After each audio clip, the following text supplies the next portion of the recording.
Actually stroke అంటే చాలామంది heart attack అనుకుంటుంటారు. కానీ స్ట్రోక్ అంటే బ్రెయిన్‌లో జరిగే ఒక ఈవెంట్.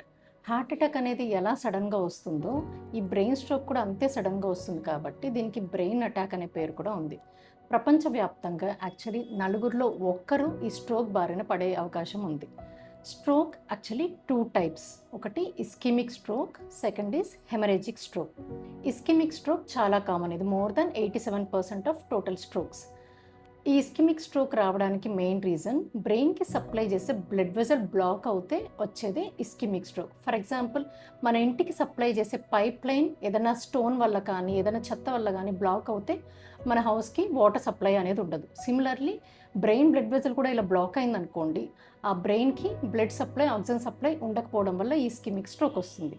అండ్ హెమరేజిక్ స్ట్రోక్ అనేది బ్రెయిన్ బ్లడ్ వెసల్ వీక్ అయిపోయి హై బీపీ వల్ల ఆ బ్లడ్ వెసల్ రప్చర్ అయిపోయిందనుకోండి, దానివల్ల వచ్చేది హెమరేజిక్ స్ట్రోక్.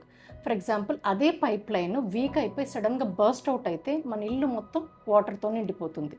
సో ఇది హెమరేజిక్ స్ట్రోక్.